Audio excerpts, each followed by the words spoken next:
श्रीमद्वेदान्तरामानुजमुनिकरुणालब्धवेदान्तयुग्मम् श्रीमत्श्रीवासयोगीश्वरगुरुपदयोरर्पितस्वात्मभारम् श्रीमत्श्रीरङ्गनाथाख्वयमुनिकृपया प्राप्तमोक्षाश्रमं तं श्रीमद्वेदान्तरामानुजमुनिमपरं संश्रये देशिकेन्द्रम् इदन्तु मे देव सदात्वदीयाः दयातरङ्गानुचराकटाक्षाः श्रोत्रेषु पुंसाम् अमृतं चरन्तीं सरस्वतीं संशितकामधेनुं कमप्यनवधिं वन्दे वरुणावरुणालयं विषशैलतटस्थानां स्वयं व्यक्तिमुपागतम् अकिञ्चननिधिं सूतिमपवर्गस्त्रिवर्गयोः अञ्जनाद्रीश्वरदयाम् अविष्टौमिनिरञ्जनां प्रायप्रपदने पुंसां पौनःपुण्यं निवारयन् अष्टश्रीरङ्गभक्तुर्माम् अव्यादभयमुद्रिताम् பண்டினான் மறையும் வேள்வியும் கேள்விப்பதங்களும் பதங்களின் பொருளும் இடமாய் விரிந்த பிறங்குடியனும் பெருகிய புலனுடு நிலனும் கொண்டல் மாறுதமும் குறைகடலேனும் ஏழுமாமணிகளும் விசும்பும் அந்தமும் தானாகின்ற பெருமான் அரங்கமானே வாராவருளாய் வருமின் மாயா மாயாமூர்த்தியாய் ஆறாவுதாய் அடியே நாவி அகமே தித்திப்பாய் தீராவினைகள் தீர என்னையாண்டாய் திருக்குடந்தை ஊரா உனக்காட்பற்றும் அடியே நின்னம் உடல் பேணோ பூஜந்தம் ராம ராமேதி மதுரம் மதுராட்சரம் ஆருத்ய கவிதா சாகாம் வந்தே வால்மீகி கோகிலம் वाल्मीकिर्मुनिसिंहस्य कवितावनचारिणः शृण्वन् रामकथानादं कोणयाति पराङ्गतिं यत्र यत्र रघुनाथकीर्तनं तत्र तत्र कृतमस्तकाञ्जलिं बाष्पवारि परिपूर्णलोचनं मारुतिं नमत राक्षसान्तकं मनोजवं मारुततुल्यवेगं जितेन्द्रियं बुद्धिमतां वरिष्ठं वातात्मजं वानरयूथमुख्यं श्रीरामदूतं शिरसा नमामि वेदवेद्ये परे पुंसि गाते दशरथात्मजे वेदप्राचेदसादासीत् साक्षात् रामायणात्मनां கற்பார் ராமபிரான எல்லார் மற்றும் கற்பரோ புற்பா முதலா புல்லரும்பாதி ஒன்றொன்றியே நற்பால் அயோத்தியில் வாழும் சராசரம் முற்றவும் நற்பாடு குய்த்தனன் நான்முகனார் பெற்ற நாட்டுளே சோகம் தவிர்க்கும் சுருதி பொருளொன்று சொல்லுகின்றோம் நாகம் தனக்குமிராக்கதற்கும் நமக்கும் சரணாம் ஆகண்டலன் மகனாகிய ஆவடி பேரிய ஓர் காகம் பிழைத்திட கண்ணழிவே செய்த காகுஸ்தனே जयत्यार्चितसन्त्रास द्वान्द्वविध्वंसनोदयः प्रभावान् सीतया देव्या परमं व्योमभास्करः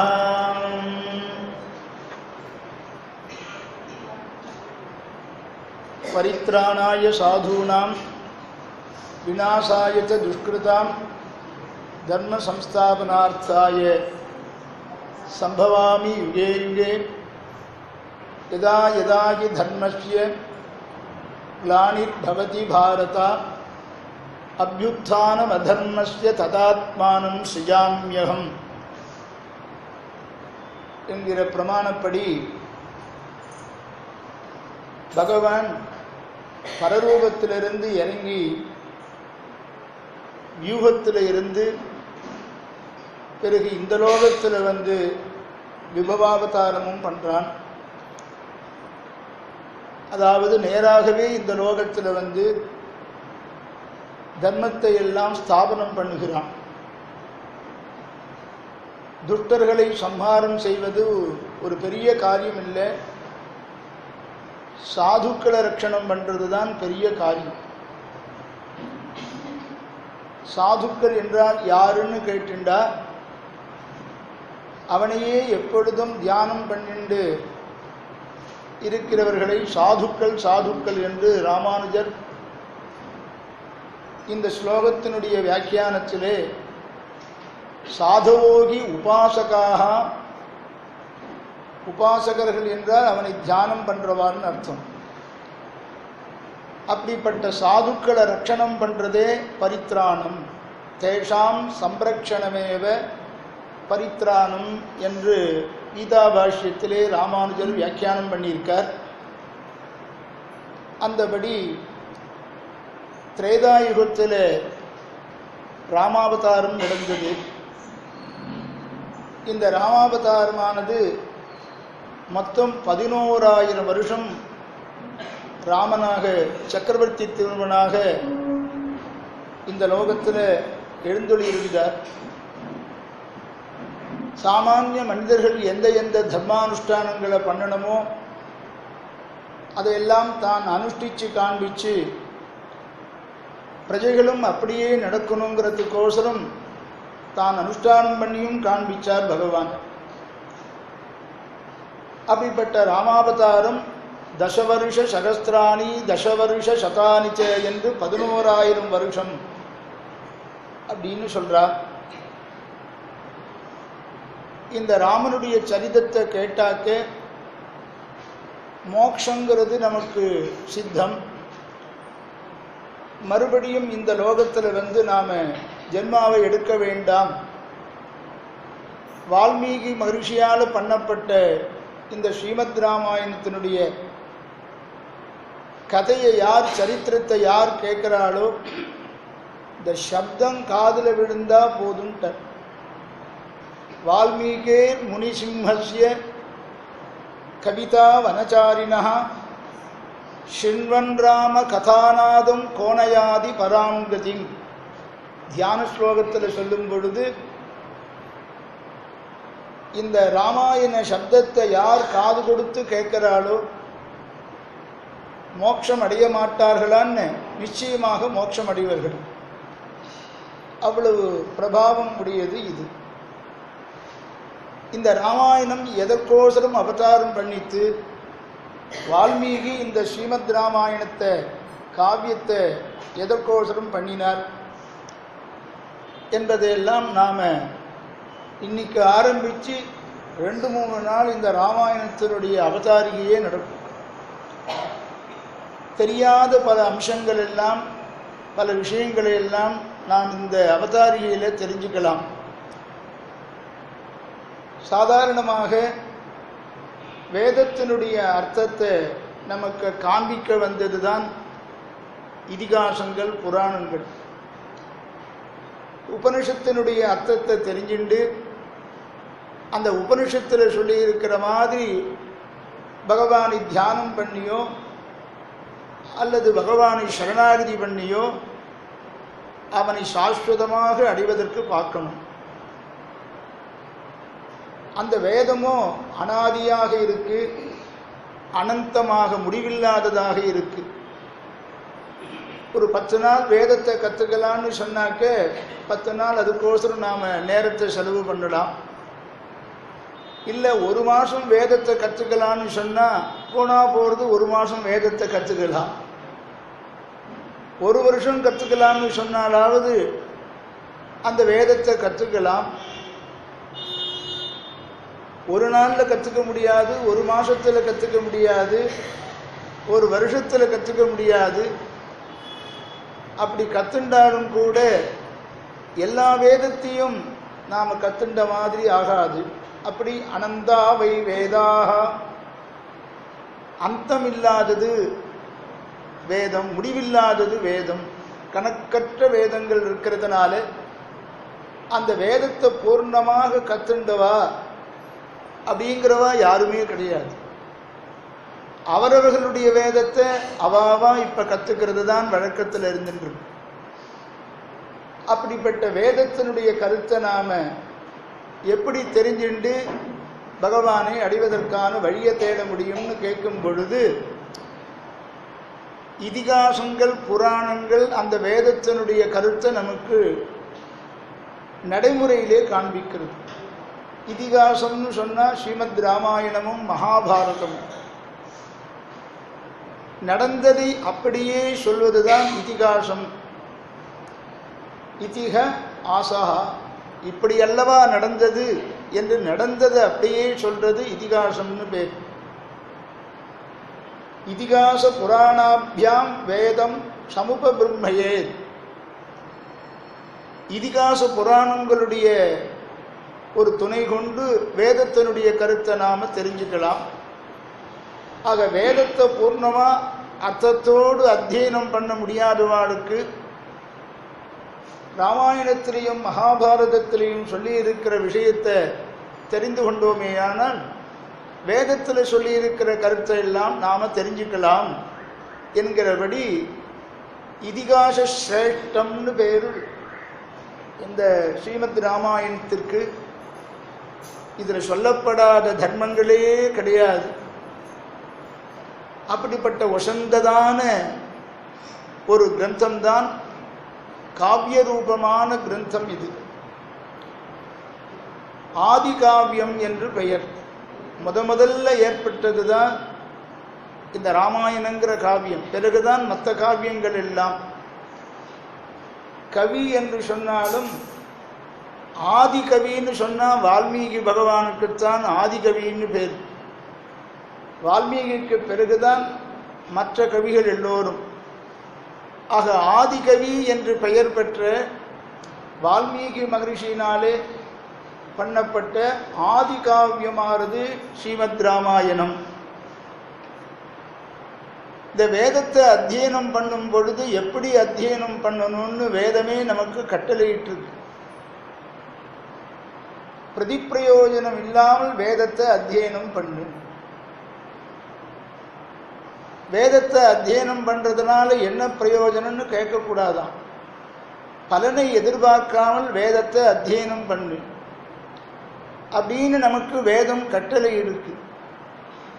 ஆனால் அந்த வேதத்தை நாம கத்துக்கலான்னு பார்த்தாக்க ரொம்பவும் கஷ்டமா இருக்கு வேதத்தை கத்துக்கிறது. அது எப்ப கத்துக்க ஆரம்பிக்கணும்னு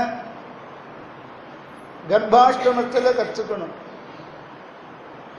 8 வயசுல ஆரம்பிக்கணும். கர்ப்பத்தில் 1 வருஷம், கர்ப்பத்திலிருந்து இந்த லோகத்துக்கு வந்த பிறகு 7 வருஷம் ஆகி உபநயனமான பிறகு வேதத்தை கொண்டு போய் வேதத்தை கத்துக்கிறதுக்கு ஒரு குருவனிடத்தில் விடணும்னு சாஸ்திரம் சொல்லி இருக்கு. 8 வருஷம் பிராமணம் உபநயீதா தம் அத்தியாபயேதா. ஆனால் அந்த 7 வயசுல கத்துக்காம சின்ன வயசுல கத்துக்க முடியலையேன்னு 50 வயசானப்பறம் கத்துக்கலான்னு பார்த்தாக்க ஸ்வரம் பிடிபடாது. ஸ்வரம் பிடிபடாமல் அபஸ்வரமாக சொன்னாக்க நமக்கு பகவானுடைய நிகிரகம் வேற வந்துடும், கோபத்துக்கு ஆளாகிடுவோம். ஆக அந்தந்த வயசுல அந்த வேதத்தை அத்தியனம் பண்ணணும். ஆனால் வயதான பிறகுதான் வேதத்தை கற்றுக்கணும்னு தோன்றது, வேதாந்த விஷயங்களை கற்றுக்கணும்னு தோன்றது. அப்படி இருக்கும் பொழுது இந்த வேதத்தை கற்றுக்காதவர்களுக்கு குறையை தீர்ப்பதற்காக இந்த இதிகாச புராணங்கள் நமக்கு உதவி பண்ணுறது அப்படின்னு சாஸ்திரம் சொல்லி இருக்கு. ஆனால் இந்த வேதத்தை யார் கற்றுக்கலாம், யார் கற்றுக்கக்கூடாதுன்னு விவஸ்தை இருக்கு. இன்னார்தான் இந்த வேதத்தை கற்றுக்கணும், இன்னார்தான் அத்தியனம் பண்ணணும், இன்னார்தான் இந்த வேதத்தை காது கொடுத்து கேட்கணும் அப்படின்னு வேதத்துக்கு நியமங்கள் இருக்கு. ஆனால் ஸ்ரீமத் ராமாயணத்துக்கோ இவ்வளவு நியமங்கள் கிடையாது. நியமங்கள் கிடையாதுன்னு சொன்னா ஸ்ரீமத் ராமாயணத்தை எல்லாரும் வாசிச்சுடலாமா அப்படின்னு கேட்டா, பஞ்சசம்ஸ்கார காலத்தில் சமாஷ்டினம் பண்ணும் பொழுது ஆச்சாரியனால சங்கிரகமாக உபதேசம் பண்ணப்படுகிறது. ஸ்ரீமத் ராமாயணம் ஆரம்பமும் சமாஷ்டின காலத்தில் உபதேசம் பண்ணப்படுகிறது. ஒரு குருவனிடத்தில் உபதேசம் பெற்றுண்டு இந்த ஸ்ரீமத் ராமாயணத்தை பஞ்சசம்ஸ்கார காலத்தில் பெற்றுண்டவன் இந்த ராமாயணத்தை கற்கலாம், பாராயணம் பண்ணலாம், ராமாயண பிரவச்சனத்தை கேட்கலாம். ஆக சமாஷனம் பண்ணின்றவர்களுக்கு இதுக்கு பூர்ண அதிகாரம் உண்டுன்னு சொல்லி இருக்கு. அப்படிப்பட்ட வேதத்தை போல் அதிக நியமம் இல்லாததான ஒரு சுலபமான ஒரு காவியமாக இந்த ராமாயணம் அமைஞ்சிருக்கு. வேதத்தை கற்றுக்காதவா கொஞ்சம் கூட கவலைப்பட வேண்டாம். அந்த வேதம் வேறல்ல, ராமாயணம் வேறல்ல. வேதத்திலே சொல்லப்படுகிற பகவான் வேறல்ல, ராமாயணத்திலே சொல்லப்படுகிற ராமன் வேறல்ல. வேதம்தான் ராமாயணமாக மாறியது. இதைத்தான் ஆரம்பத்தில் சொல்லும் பொழுது வேதவேத்தியனான பரமபுருஷனான சர்வேஸ்வரன் தசரதனுக்கு புத்திரனாக அவதாரம் பண்றார். வேதவேத்யே பரே பும்சி ஜாதே தசரதாத்மஜே வேதா பிராச்சேதசாதாசீத் சாட்சாத் ராமாயணாத்மனாம். இந்த ஸ்லோகம் நமக்கு சொல்றது வேதங்களுடைய அவதாரம்தான் ராமாயணம். வேதத்தில் யார் அறியப்படுகிறானோ அந்த நாராயணன் தான் தசரத புத்திரனாக இங்கு லோகத்தில் நமக்கெல்லாம் சேவை கொடுத்தான். ஆக பரபிரம்மத்தை வைகுண்டத்தில் போய் பார்க்கிறவா இந்த திரேதாயுகத்தில் ராமனை நேர்லேயே சேவிச்சிருக்கா. ஆக பரபிரம்மம் வேறல்ல, இந்த லோகத்தில் அவதாரம் பண்ற அந்த விபவாவதாரம் ராமாவதாரம் வேறல்ல. அப்படி அந்த ராமாவதாரத்தினுடைய சிறப்பை பேசுகிறார். இந்த வேதத்தை பலனை எதிர்பார்க்காமல் எப்படி பாராயணம் பண்ணணுமோ கற்றுக்கணுமோ அதை போல ஸ்ரீமத் ராமாயணத்தையும் பலனை எதிர்பார்க்காமல் பிரயோஜனத்தை எதிர்பார்க்காமல் பாராயணம் பண்ணணும். அப்படி பாராயணம் பண்ணினா, வேதத்தை பாராயணம் பண்ணினா அத்தியனம் பண்ணினா என்ன பலன் கிடைக்குமோ அந்த பலன் இந்த ஸ்ரீமத் ராமாயண பாராயணத்தினாலேயே கிடைக்கும். இதை சுவாமி நம்மாழ்வார் பேசுறார் ஒரு பாசுரத்தில். பகவானை தெரிஞ்சுக்கணும்னு சொன்னாக்க விபவாவதாரம் பண்ணின பெருமாளை தெரிஞ்சுக்குங்கோ. பரரூபத்தில் இருக்கிற பிரம்மத்தை அவ்வளோ சுலபமாக நம்மால் தெரிஞ்சிக்க முடியாது. இந்த லோகத்தில் அவதாரம் பண்ணினானே, அந்த அவதாரத்திலேயும் ஒரு மனுஷனாக ஆத்மானம் மானுஷம் மன்னே ராமம் தசரதாத்மஜம்னு சொல்லி வந்ததானே இந்த ராமனை தெரிஞ்சுக்குங்கோ. கற்றுக்கணும்னு இருந்தாக்க ராமனை தவிர வேறையாவது கற்றுப்பாளாங்கிறார் ஆழ்வார். கற்பார் ராமபிரான எல்லால் மற்றும் கற்பரோ. தெரிஞ்சுக்கணும்னு ஆசைப்பட்டா ராமாவதாரத்தை பற்றி தான் தெரிஞ்சுக்கணும்னு எல்லாரும் ஆசைப்படுவார். சுவாமி தேசிகன் சம்சாரத்தில் நமக்கெல்லாம் சோகம் இருக்கு, ஒவ்வொருத்தருக்கும் ஒவ்வொரு விதமான கிளேசம் இருக்கு. அந்த கிளேசம் போகணும்னு என்ன பண்ணணும் அப்படின்னு கேட்டால் நம்ம சோகத்தை போக்கடிக்கக்கூடிய ஒரு மருந்து வேதத்தில் இருக்கு. அந்த மருந்து எதுன்னா ராமன் தான். இதை சுவாமி தேசிகன் சாதிக்கிறார். சோகம் தவிர்க்கும் சுருதி பொருள் ஒன்று சொல்லுகின்றோம். சுருதி பொருள்னு வேதத்திலே சொல்லப்பட்டிருக்கிற, வேதத்தில் பிரதிபாத்தியன் சொல்லப்பட்டிருக்கிறவன் யாருன்னு கேட்டால் சுருதி பொருள் ஒன்று சொல்லுகின்றோம். நாகம் தனக்கும் இராக்கதற்கும் நமக்கும் சரணாம். காகாசுரனும் பிராட்டியினிடத்திலே அபிசாரப்பட்டான். கடைசியில் எல்லா லோகத்துக்கும் சுத்தின்னு கடைசியில் ராமனிடத்தில் சரணாகதி பண்ணி அந்த காகம் பிழைத்தது. தன் பத்னியிடத்தில் அபச்சாரப்பட்டவனை கூட சரணாகதி பண்ணிவிட்டாங்கிறதுனால அவன் கண்ணை மாத்திரம் அழிச்சானே, இவனல்லவோ நமக்கு ரட்சகனாக இருக்க முடியும் என்று சுவாமி தேசிகன் சுருதி பொருள் ஒன்று சொல்லுகின்றோம். நாகம் தனக்கும் இராக்கதற்கும் நமக்கும் சரணாம். ஆகண்டலன் மகனாகிய ஆவலி பேரிய ஓர் காகம் பிழைத்திட கண்ணழிவே செய்த காகுஸ்தனே. ககுஸ்த வம்சத்திலே பிறந்தவனான காகாசுரன் பண்ணினதான பெரிய தப்புக்கு அவனையே அழிச்சிடணும். அவன் திருந்துவதற்கு ஒரு அவகாசத்தை சந்தர்ப்பத்தை ஏற்படுத்தி கொடுத்து சரணாகதி பண்ணின ஒரே காரணத்தினாலே மறுபடியும் மீண்டும் அந்த அபராதத்தை செய்யாதபடி ஒரு கண்ணை மாத்திரம் அழிச்சு சிக்ஷிச்சு அனுகிரகம் பண்ணினாரே. ஆக சரணாகதி எப்படிப்பட்ட பாபம் பண்ணினவாளையும் சரணம்னு வந்துட்டா பகவான் கைவிட மாட்டான் அப்படிங்கிறதுக்கு எடுத்துக்காட்டாக இருக்கிறது ஸ்ரீ ராமாவதாரம். அந்த ராமன் தான் நம்முடைய சோகத்தை எல்லாம் போக்கடிக்கக்கூடிய வேதத்திலே சொல்லப்பட்டிருக்கிறதான ஒரு பேஷஜம், ஒரு மருந்து என்று சுவாமி தேசிகன் அனுபவிக்கிறார்.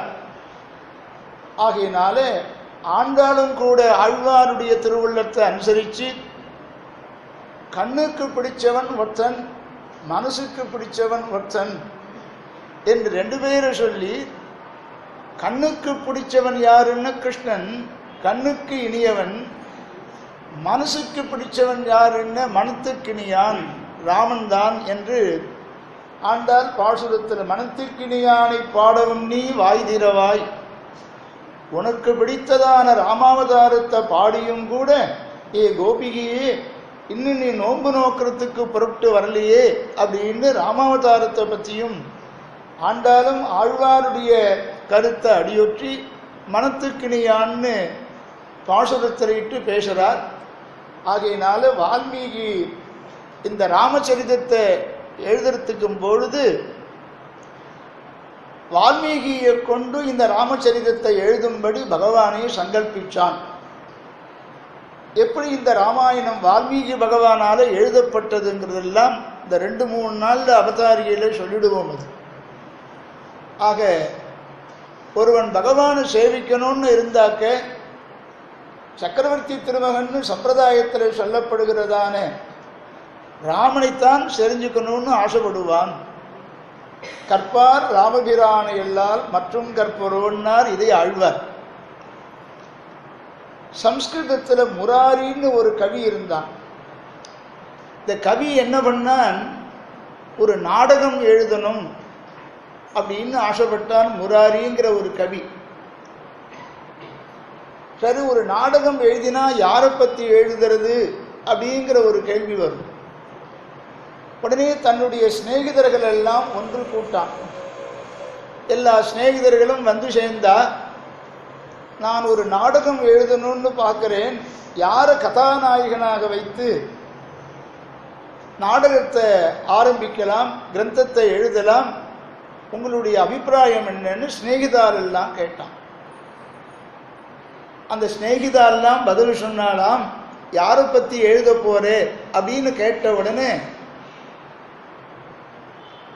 ராமனை பற்றி எழுத வேண்டாம், ராமனை பற்றி எவ்வளவோ கதைகள் இருக்கு, ஆக ராமனை பற்றி எழுத வேண்டாம், வேறு யாரையாவது எழுதலாமே அப்படின்னு சொன்னாலாம். எத்தனையோ காவியங்கள் இருக்கு. வால்மீகி ராமாயணம் தவிர, தமிழில் கம்பராமாயணம் தவிர, வடதேசத்தில் பார்த்தா துளசி ராமாயணம் போன்ற எத்தனையோ ராமாயணங்கள் கதை இருக்கு. சொன்னதையே திருப்பி சொல்ல வேண்டாம், வேறொரு கதாபாத்திரத்தை கதாநாயகனை மனசில் வச்சுட்டு நாடகம் எழுதலாமேன்னு சிநேகிதால்தான் சொன்னாலாம். இதற்கு முராரி பதில் சொன்னாராம், பல பேர் இந்த ராமனுடைய சரிதத்தை எழுதினதுனால நாம எழுதக்கூடாதுன்னு ஏதாவது நியமம் இருக்கான்னு? எவ்வளவு வேண்டுமானாலும் எழுதலாம் ராமனை பற்றி. ராமனை பற்றின காவியம் எத்தனை கிரந்தம் வேண்டுமானாலும் எழுதலாம். ஏற்கனவே பல பேர் இந்த ராமாயண சரிதத்தை எழுதிவிட்டாங்கிறதுக்கோசரம் அதை விடணும்னு அர்த்தம் இல்லை. ராமாயணத்தையே நான் ராமனையே கதாநாயகனாக வச்சு எழுதுறேன் அப்படின்னு இந்த ராமாயணத்தை எழுத ஆரம்பிக்கிறாராம் அந்த முராரி கவி. இங்க அனர்க ராகவன்னு ஒன்று கேள்விப்பட்டிருப்பேன். அந்த ராமனை பற்றினதான ஆச்சரியமான ஒரு கிரந்தம் அது. ராமனுடைய சரிதத்தை எல்லாம் பிரபாவத்தை எல்லாம் அதில் பேசுகிறார். ஆக எத்தனை பேர் ராமனுடையதான கதையை எழுதினாலும் எழுதி முடிச்சுட்டா பூர்ணமாகன்னு யாரு கவியும் எந்த கவியும் சொல்ல முடியாது. பகவோன்றுப கல்யாண குணாகா புத்திரஸ்ய சஞ்சிதே அப்படின்னு சொன்ன மாதிரி பகவானுடைய, அதுவும் சக்கரவர்த்தி திருமகனுடைய ராமனுடைய குணங்களை எல்லாம் யாராவது சொல்லி முடிச்சுட்டால்னு யாராவது ஒருத்தர் இருக்காளா? வால்மீகினாலேயே பூர்ணமாக சொல்ல முடியல. அவருடைய மனசில் எவ்வளவு தோண பண்ணித்தோ அவ்வளவு குணங்களை தான் அனுபவிச்சார். அந்த குணங்களை பற்றியெல்லாம் கேள்வி கேட்டு அதுக்கெல்லாம் பதில் சொல்ல போறார். ஆக முராரி கவி சொன்னாராம், எல்லா குணங்களையும் எழுதி முடிச்சதாக சொல்ல முடியாது. யதி க்ஷுண்ணம் பூர்வைரிதி ஜகதி ராமஸ்ய சரிதம் குணைஹி ஏதாவத்பிஹி ஜகதி புனரந்தியோ ஜெயதிகா. அவனுடைய குணங்களை எல்லாத்தையும் எழுதி முடிச்சவான்னு யாராவது ஒரு கவியை சொல்லு. ஆகையினால நான் ராமாயணம் தான் எழுத போறேன். ஏன் அந்த ராமாயணத்தில் என்ன அப்படி சொல்லி இருக்குன்னார், தேசங்கிறது எது, ஒரு தேசம் எப்படி இருக்கணுங்கிறது எல்லாம் ஸ்ரீமத் ராமாயணத்தில் சொல்லி இருக்கு. ஒரு ராஜாங்கிறவன் எப்படி இருக்கணும், பிரஜைகளுக்கெல்லாம் உதாரணமாக இருக்கணுமாம் ஒரு ராஜா. ராஜா சரியாக இல்லை என்றால் பிரஜைகளும் அப்படியே இருப்பா. யதா ராஜா ததா பிரஜான்னு சொல்ற மாதிரி ராஜா எப்படி இருக்கானோ பிரஜைகளும் அப்படியே இருக்கும். நீதி மார்க்கத்தில் ராஜா சந்தானேயானால் பிரஜைகளும் அப்படியே இருப்பா. ஒரு ராஜா எப்படி இருக்கணுங்கிறது எல்லாம் இந்த ஸ்ரீமத் ராமாயணத்தை சேவிச்சா தெரியும். தேசம் எப்படி இருக்கணும்னு கேட்டால் தெரியும். பிரஜைகள் எப்படி இருக்கணும், ஜனங்கள் எப்படி இருக்கணும்னு கேட்டால் இந்த ராமாயணத்தை பார்த்தா தெரியும். ஒரு குடும்பத்தில் ஒரு தலைவன் சுவாமிங்கிறவன் எஜமானங்கிறவன் எப்படி இருக்கணும், குடும்பத் தலைவன் எப்படி இருக்கணும்னு கேட்டால் ராமாயணத்தில் பார்த்தா தெரியும். அதே மாதிரி குடும்பத்து தலைவியாக இருக்கக்கூடியவள் கிருஹிணின்னு சொல்லக்கூடிய அவள் எப்படி இருக்கணும்னு இந்த ஸ்ரீமத் ராமாயணத்தில் கேட்டால் அது சுலபமாக புரிஞ்சிடும். புத்திரன் எப்படி இருக்கணும், தகப்பனார் எப்படி இருக்கணும், தமையன் எப்படி இருக்கணும், தம்பி எப்படி இருக்கணும், மாமியார் எப்படி இருக்கணும், மருமகள் எப்படி இருக்கணும், இப்படி வகுத்து கொடுத்திருக்கக்கூடியதுதான் இந்த ஸ்ரீமத் ராமாயணம். ஆக இந்த சரித்திரத்தை வேறு ஒரு கிரந்தத்தின் மூலமாக இந்த பிரபாவங்களை எல்லாம் பெருமைகளை எல்லாம் நாம் தெரிஞ்சிக்க முடியாது. வால்மீகியினுடைய இந்த ராமாயணம் இது எல்லாத்தையும் ஒன்று திரட்டி நமக்கு கொடுக்கிறதுனால இந்த ராமாயணம் மற்ற காவியங்களை விட சிறந்தது அப்படின்னு பதில் சொல்லி ராமனையே கதாநாயகனா போட்டு நான் ஒரு நாடகம் எழுதுறேன்னு சிநேகிதால் கேட்ட கேள்விக்கு முராரிங்கிற கவி பதில் சொன்னானாம். ஆக இந்த ராமாயணம் எப்படி இருக்குன்னா தர்மசாஸ்திரங்களை சொல்றது. எது தர்மசாஸ்திரம்னு புஸ்தகத்தெல்லாம் நாம் தேடிண்டு போக வேண்டாம். இந்த ராமாயண கிரந்தத்தை சேவிச்சாலே தர்மம் எதுங்கிறது தெரியும். ஆக தர்மசாஸ்திரமாகவும் இருக்கு இந்த ராமாயணம். அர்த்தசாஸ்திரம் அப்படின்னு கேட்டுண்டாக்க ஒருவன் விரும்புகிற பலனை அடையணும்னு ஆசைப்படுறான். அர்த்தசாஸ்திரங்கிறதுக்கு இப்படி ஒரு நிர்வாகம், திரவியமே இல்லை, தாரித்யம் இருக்கு, சுந்தரகாண்ட பாராயணம் பண்ணு சரியா போயிடும்.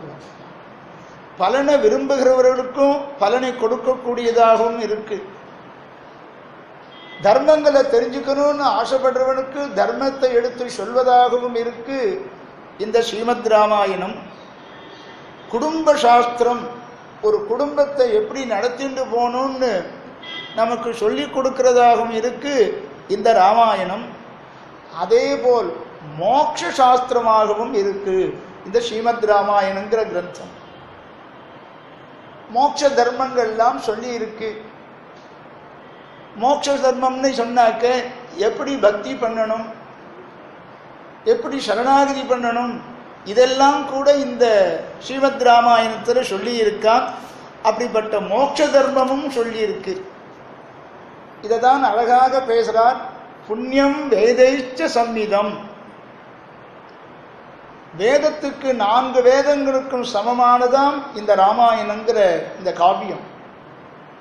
4 வேதங்களையும் ஒரு தராசு தட்டில் வைங்கோ. நம்முடைய புண்ணியங்களுடைய எல்லாத்தையும் சேர்த்து 4 வேதங்களும் ஒரு தட்டு, ஸ்ரீமத் ராமாயணம் ஒரு தட்டு. அப்படி வச்சாக்க எது விஞ்சி நிற்கும் அப்படின்னு கேட்டால் ஸ்ரீமத் ராமாயணம் தான் பெருமையாக இருக்குமா.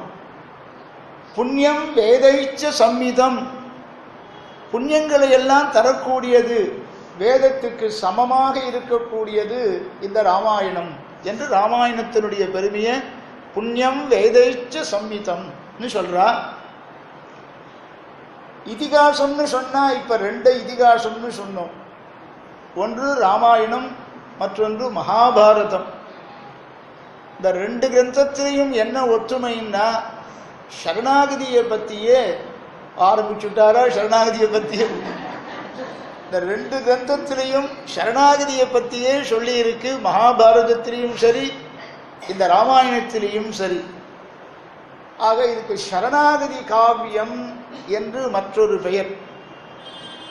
ஆரம்பத்திலேருந்து ஆரம்பிச்சு பார்த்தா எல்லாம் சரணாகதியை பற்றியே சொல்றது. 6 காண்டத்திலையும் பாருங்கோ சரணாகதியே சொல்றது. பிரதம காண்டத்தில், முதல் காண்டத்தில் தேவர்களுடைய சரணாகதி. ராவணனுடைய இம்சை பொறுக்க முடியல, அதனால ராவணவதம் பண்ணி நாங்கள்லாம் யாக யஜ்யங்கள் பண்ணும்படி காப்பாற்றணும்னு சரணாகதி பண்றா. தேவர்களுடைய சரணாகதி எல்லாம் ஆரம்பத்தில் பேசியிருக்கு முதல் காண்டத்தில். 2வது காண்டத்தில் திரிசங்கு சரணாகதி. வசிஷ்டரிடத்தில் போய் சரணாகதி பண்றான் திரிசங்கு. இந்த உடம்போடு நான் சொர்க்கத்துக்கு போகணும்னு கேட்கிறான். யாருமே இந்த மனித உடம்போடு சரீரத்தோடு உயர்ந்த லோகத்துக்கு போக முடியாது. சொர்க்கத்துக்கு போகக்கூடிய யாகம் பண்ணினாலும் கூட இந்த ஹேயமான விட வேண்டியதான விடத்தகுந்ததான இந்த உடம்பை விட்டுட்டு தான் அந்த ஆத்மாதான் சொர்க்கத்துக்கு போய் சொர்க்கத்தில் இருக்கிறதான சுகத்தை எல்லாம் அனுபவிப்பதற்கு வேறு சரீரத்தை எடுத்துக்கணும். இந்த உடம்போடு போகக்கூடாது. இந்த உடம்போடு போகணும்னு வசிஷ்டரிடத்தில் போய் சரணாகதி பண்ணி திரிசங்கு கேட்கிறான். வசிஷ்டர் முடியாதுன்னு சொல்லிட்டார். இந்த உடம்போடு யாரும் சொர்க்கத்துக்கு போக முடியாது. அசக்கியம் இதி சாப்யுக்தா வசிஷ்டேன மகாத்மனா. இந்த உடம்போடு போக முடியாதுன்னு வசிஷ்டர் கூடாதுன்னு சொல்லிட்டார். குலகுரு இவனுக்கு, திரிசங்குக்கு குலகுரு அவர். வசிஷ்ட புத்திரர்களை கேட்கிறான். அவளும் முடியாதுன்னு சொல்லிட்டா. முடியாதுன்னு சொன்ன உடனே கேட்கணும், இவன் கேட்கல. சரி, வேறு ஒரு ஆச்சாரியனை தேடிக்கிறேன் அப்படின்னு அந்யாங்கதிம் கமிஷ்யாமி ஸ்வஸ்தி ஓஸ்து தபோதனாக, வேறொருவரை தேடி வேறொருவர் மூலமா நான் இந்த உடம்போடையே சொர்க்கத்துக்கு போய் காண்பிக்கிறேன் அப்படின்னு விஸ்வாமித்திரிடத்துல போய் சரணாகதி பண்றான். திரிசங்கு பண்ற சரணாகதி இப்படி வசிஷ்டரிடத்திலே பண்ண சரணாகதி, விஸ்வாமித்திரிடத்திலே பண்றதான சரணாகதி பேசுறது 2வது காண்டத்தில். 3வது காண்டத்தில் லக்ஷ்மணனுடைய சரணாகதி. வனவாசத்துக்கு நான் கூட வருவேன், 14 வருஷம் கூட இருந்து எல்லா காரியமும் பண்றேன் அப்படின்னு சரணாகதி பண்ணி கேட்கிறான். ஆக லக்ஷ்மணனுடைய சரணாகதி 3வது காண்டத்தில். 4வது காண்டத்தில் பரதனுடைய சரணாகதி.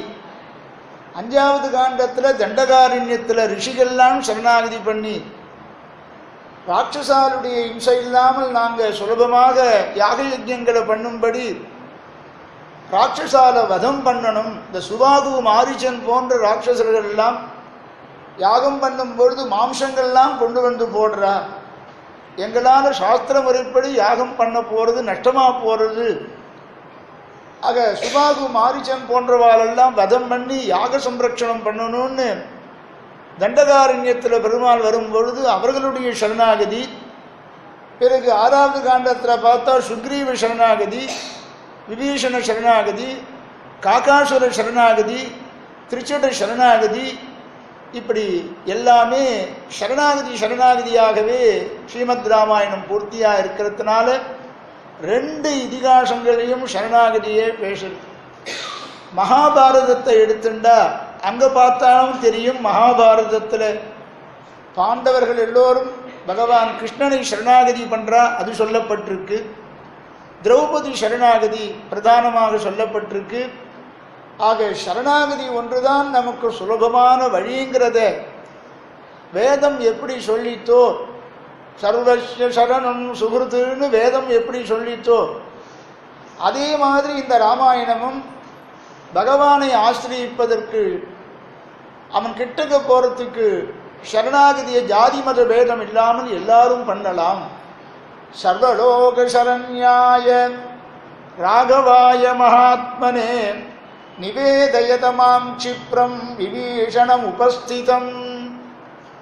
ராமனை பார்த்து விபீஷணன் சொல்றான், நீ வானரங்களுக்கு மாத்திரம் ரட்சகன் இல்லை, சமஸ்த ஜீவராசிகளுக்கும் ரட்சகன், சர்வலோக சரண்யன் நீ.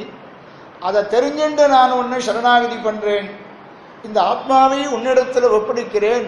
ராகவாய மகாத்மனே நிவேதயதமாம் க்ஷிப்ரம் விபீஷணம் உபஸ்திதம் என்று இப்படி விபீஷண சரணாகதி, திருச்சட சரணாகதி, காக்காசுர சரணாகதின்னு இப்படி சரணாகதி படலமே இருக்கு இதிகாசங்கள் 2லேயும். அப்படிப்பட்டதான உசந்ததான ஒரு காவியம் ராமாயணமானபடினாலே அந்த ராமாயணத்தின் மூலமாக நாம தெரிஞ்சிக்க வேண்டிய தர்மங்கள் அநேகம் இருக்கு. அத்தனையும் தெரிஞ்சுடலாம். ஆனால் இந்த 1 மாச காலத்தில் ராமாயணம் முடியுமான்னு கேட்டால் முடியாது. ஓரளவு தெரிஞ்சுக்கலாம். இதில் காவியம் ராமாயணம் கிருஷ்ணம் சீதாயா சரிதம் மகத்து. இந்த ராமாயணத்திற்கு மற்றொரு பெயர் தர்மசாஸ்திரம், அர்த்தசாஸ்திரம், மோட்சசாஸ்திரம் இப்படியெல்லாம் பேர் இருந்தாலும் கூட, ஆதி காவியம் சரணாகதி காவியம்னு பேர் இருந்தாலும் கூட இதுக்கு மற்றொரு ஏற்றமும் உண்டு. மற்றொரு ஏற்றம் என்னென்ன, சீதாயா சரிதம் மகத்து. பிராட்டியனுடைய வைபவத்தை சொல்றது தான் இந்த ராமாயணத்தினுடைய ஒரு பெருமையாக இருக்கு. சிறையிருந்தவள் ஏற்றம். சிறையிருந்தவள்னு சொன்னாக்க பிராட்டியை சொல்றது, சிறையிருந்தவள் ஏற்றம்னு அவளும் சொல்றாள். ஆக சீதாயா சரிதம் மகது காவியம் ராமாயணம் கிருஷ்ணம். கிருஷ்ணம்னு சொன்னா எல்லா அனைத்தும்னு அர்த்தம். அனைத்து ராமாயணம் பூர்த்தியாக என்ன சொல்றதுன்னா சீதாயா சரிதம் மகது. பிராட்டியினுடைய சீதையினுடைய பிரபாவம்தான் பூர்த்தியாக பேசப்படுகிறது. பௌலஸ்தியவதமித்யேவ. பௌலஸ்தியவதம்னா ராவணவதம்னு அர்த்தம். ராவணவதத்தை பிரதானமாக கொண்டது ராமாயணம்னு சில பேர் சொல்லுவா. சகார பகவான் ரிஷி, வால்மீகி பகவான் இப்படி பண்ணார். இதுல வேற என்ன என்ன இருக்கு அப்படிங்கிறத பட்டியலிட்டு காண்பிக்கிறார்.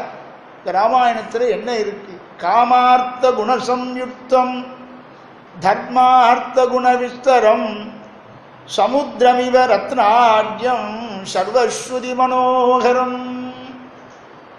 இதுல அர்த்தம் தெரிஞ்சுட்டா அவதாரிகை நாம முதல் நாள் முடிக்கலாம். இனி காமார்த்த குணசம்யுக்தம் தர்மார்த்த குண விஸ்தரம். அங்கேயே பாருங்கோ, இதுல எல்லா ரசமும் அடங்கி இருக்கு. ஒரு காவியம்னு சொன்னா பல ரசங்களும் சேர்ந்து அடங்கி இருக்கும். இது மிக உயர்ந்த காவியமாக எல்லாருமே கொண்டாடுறதுக்கு என்ன காரணம்னார், இதுல யாருமே எந்த குறையும் சொல்ல மாட்டான். ராமாயணத்துல மாத்திரம் குறை சொல்ல மாட்டான். யாருன்னு கேட்டா ஆண்டவன் சாதிப்பார், வித்வான்களாயிருந்தா குறை சொல்ல மாட்டான். என்ன வித்வான்கள் என்ன பண்ணுமா, சாதாரணமா தோஷம்தான் அவ கண்ணில் படும். வித்வான் விபச்சிது தோஷஜ்ஞா. ஒரு நியாயமே உண்டு. பண்டிதர்கள் கண்ணில் எப்பொழுதுமே தோஷங்கள் தான் படும். இது இப்படி பண்றான் பார், போய் உட்காருவா, கல்யாணத்தில் உட்காந்து பிரம்மாவா இட பண்ணி சம்பாவனை வாங்கிட்டு வரலாமோ இல்லையா, அதை அப்படி பண்றான் பார், இப்படி பண்றா பாருன்னு பக்கத்துல சொல்லிட்டு இருக்கு. வித்வான் விபஷ்சித் தோஷஜ்ஞா. அந்த வித்வானா இருந்தாலும் கூட ஸ்ரீமத் ராமாயணத்தில் ஒரு தோஷமும் சொல்ல முடியாது. அப்படி இது அமைஞ்சிருக்கு இந்த ராமாயணம். ஏன் அப்படி தோஷம் இல்லாமல் எப்படி அமைஞ்சிருக்குன்னார். ராமனுடைய சரிதத்தை வால்மீகி பகவான் பூர்ணமாக எழுதி ஒரு தடவை அதை தான் வாசித்து பார்த்து எழுதியாச்சு, அப்படியே பிரிண்ட் பண்ண கொடுத்துட மாட்டா. திருப்பி திருப்பி ஸ்லோகம் எழுதுறவா, மறுபடியும் பார்ப்பா ஏதாவது தப்பு வந்துட போறதுன்னு. ஆக ராமனுடைய சரித்திரத்தை பூர்ணமாக வால்மீகி பகவான் ஒரு தடவை எழுதி அதை தான் வாசித்து பார்த்து மீண்டும் மீண்டும் வாசித்து பார்த்து பிறகு இந்த ஸ்லோகத்தை எல்லாம், இந்த ஸ்லோகம் அப்படி சொன்னது. தன்னாலே பண்ணப்பட்ட இந்த ராமாயணமானது அனைத்து தர்மங்களையும் உள்ளடக்கியது. இதில் ஒரு வாக்கியம் கூட பொய்யாக இருக்காது. பின்னால் பார்க்க போகிறோம். ஆக அவரே எழுதி அனுபவித்து ஒரு தப்பும் இல்லை அப்படின்னு சொன்னாக்க அந்த ராமாயணத்துக்கு எப்படி ஒரு பெருமை இருக்கும். காமார்த்த குண சம்யுக்தம் சர்வஸ்ருதி மனோகரம். ரொம்ப அழகான ஒரு வரியை போட்டிருக்கார் வால்மீகியே. தன்னுடைய ராமாயணத்தை பார்த்து தானே பெருமைப்பட்டு பேசின ஸ்லோகம் இது. சர்வஸ்ருதி மனோகரம் அப்படின்னு சொல்றார் வால்மீகி. என்ன பொருள்னு கேட்டா, இதற்கு பலவிதமான அர்த்தங்களை எல்லாம் பெரியவாச்சான் பிள்ளை போன்ற ஆச்சாரியர்கள் தங்களுக்கு ஆச்சாரியர்கள் தோன்றிய பண்ணினபடி பல விதமான அர்த்தங்கள் எல்லாம் எழுதுகிறார். பகவத் விஷயத்தை கொண்டும் ஸ்ரீமத் ராமாயணத்தை நிர்வாகம் பண்றவா உண்டு, அர்த்தம் சொல்றவா உண்டு நம்முடைய பெரியவர்கள். அப்படி அநேக அர்த்தங்களை உள்ளடக்கியதுதான் இந்த ராமாயணம். சர்வஸ்ருதி மனோகரம். ஸ்லோகம் எப்படி இருந்தாலும் பதங்களை முன்பு பின்பு பிரித்து அர்த்தம் சொல்லலாம். இப்ப கடைசி பாதத்திலிருந்து இப்ப அர்த்தம் சொல்றோம். சர்வஸ்ருதி மனோகரம். இதுக்கு என்ன பொருள் என்று கேட்டால், கேட்கிறவா எல்லாருடைய காதுகளுக்கும் இனிமையை கொடுக்கும் இந்த ராமாயணம். சர்வஸ்ருதி, ஸ்ரோத்ரம்னு பேரு இந்த இந்திரியத்துக்கு. காதுக்கு ஸ்ரோத்ரேந்திரியம்னு பேரு. சர்வஸ்ருதி மனோகரம். ஒருத்தருக்காவது இது ஆனந்தத்தை கொடுக்கலன்னு ஒருத்தரும் சொல்ல முடியாது. இந்த ராமாயண சரித்திரத்தை கேட்கிறவா அத்தனை பேர் காதும் இன்பமாக போக்கியமாக இருக்கும்னு ஒரு பொருள். சர்வஸ்ருதி மனோகரம் இது சாமான்யமான அர்த்தம். சர்வஸ்ருதி மனோகரம். சர்வன்னு சொன்னா எல்லா, சமஸ்தங்களான ஸ்ருதி மனோகரம். மனோகரம் ஸ்ருதி மனோகரம், சர்வஸ்ருதி மனோகரம். இவ்வளவு அர்த்தம் சொல்லணும். சர்வஸ்ருதின்னா எல்லா வேதங்களுடைய மனதை எல்லாம் இழுக்கிறது. ரிக்வேதம், யஜுர்வேதம், சாமவேதம், அதர்வண வேதம்னு 4 வேதங்களை சொல்றமே. 4 வேதங்களுடைய மனதையும் இழுத்து சொல்றதான் இந்த ராமாயணம். அரத்தின்னு அரத்தி இழுக்கிறது. அந்த வேதத்திலே சொல்லப்பட்டிருக்கிற அத்தனை அர்த்தங்களையும் இழுத்து ஒன்று சேர்த்து நமக்கு சொல்றது தான் இந்த ராமாயணம். சர்வஸ்ருதி மனோகரம். ஆக வேதங்களுடைய ஹிருதயம் எதுவோ அதை இழுத்து நமக்கு சொல்லி இருக்கு இந்த ராமாயணம். ஆகையினால இந்த வேதார்த்தங்கள் எல்லாத்தையும் இந்த ராமாயணத்தில், இந்த இதிகாசத்தில் நாம சேவிக்கலாம். பூர்ணமாக சேவிச்சாக்க என்ன சொல்றாருன்னார், வைகுண்டத்தில் இருக்கக்கூடியவன் வைகுண்டாதிபதினு பேர் அவனுக்கு. அவன் என்ன பண்றான்னா, அவனை காட்டிலும் மேலானவன் யாரும் கிடையாது அப்படின்னு உபனிஷத்துக்களே சொல்றது. எங்க சொல்றது? வேதங்கள்லாம் எங்க சொல்றது? அவனை காட்டிலும் மேலான தத்துவம் வேறு லோகமும் கிடையாது. தமீஸ்வராணாம் பரமம் மகேஸ்வரம் தம் தேவதானாம் பரமஞ்ச தெய்வதம். லோகத்தில் எந்த எந்த தேவதைகளை ஈஸ்வரன் ஈஸ்வரன் சொல்றோமோ, விவகாரம் பண்றோமோ, அந்த ஈஸ்வரர்களுக்கெல்லாம் ஈஸ்வரன். தமிஸ்வரானாம் பரமம் மகேஸ்வரம். தம் தேவதானாம் பரமஞ்ச தெய்வதம் பராத்பரம் புருஷமுபைதி திவ்யம் யஸ்மாத் பரம் நாபரமஸ்தி கிஞ்சிது. இப்படி எல்லாம் ஸ்ருதி வாக்கியங்கள் சொல்லுது. இவனுக்கு மேலான ஒருவன் கிடையாது, இவனுக்கு மேலான இந்த லோகத்திற்கு மேலான லோகம் ஒன்றும் கிடையாது அப்படின்னு சொல்லக்கூடியதான வைகுண்டத்திலே வாசம் பண்ணக்கூடியதான வைகுண்டாதிபதியான பகவான் சர்வஸ்மாத்து பரன். இதுதான் சுவாமி தேசிகன் யார் உயர்ந்தவன் தெய்வதம் தம்பதீனாம் ரொம்ப அழகாக சொல்றார். சில பேர் பிராட்டியதான் வசந்தவான்னு சொல்றார், ஜகத்துக்கெல்லாம் காரணம்னு சொல்றார். சில பேர் பகவான் தான் இந்த பிரபஞ்சத்துக்கெல்லாம் காரணம், ஜெகத்காரணம்னு சொல்றார். தேசிகன் தன்னுடைய பட்சத்தை சொல்றார். ஒவ்வொருத்தர் பிராட்டிக்கு பிராதானியம் கொடுப்பா, ஒருத்தர் பெருமானுக்கு பிராதானியம் கொடுப்பா. இந்த பிரபஞ்சம் உண்டாவதற்கு காரணம் பகவான். சில பேர் பிராட்டின்னுவா. துவாமேவாகுகு கதிச்சித் அபரே தொத்பிரியம் லோகநாதம் கிந்தைரந்தா கலகமலினைஹி கிஞ்சிதுத்தீர்யமக்னைஹி त्वत्सं प्रीत्यै விகரதிகரோ சம்முகீனாம் ஸ்ருதீனாம் பாவாரூடௌ பகவதியுவாம் தெய்வதம் தம்பதீனஹ. ஸ்ருதிகள் என்ன சொல்றது?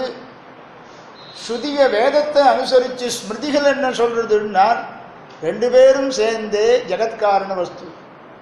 இந்த பிரபஞ்சம் உண்டாவதற்கு சிருஷ்டி ஸ்திதி லயம் மூன்றுக்குமே காரணம் திவ்ய தம்பதிகள் தான். பெரிய பிராட்டியாரோடு சேர்ந்த பெரிய பெருமாள் தான் இந்த பிரபஞ்சத்துக்கெல்லாம் காரணம். தெய்வதம் தம்பதீனஹா அப்படின்னு சொல்லக்கூடிய சமஸ்த தெய்வங்களுக்கும் மேலான தெய்வம் வைகுண்டாதிபதி.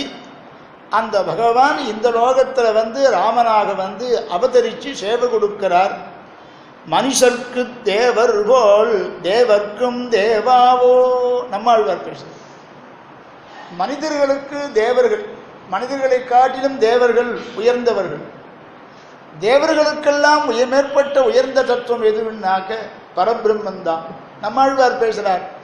மனுஷர்க்கு தேவர் போல தேவர்க்கும் தேவாவோ.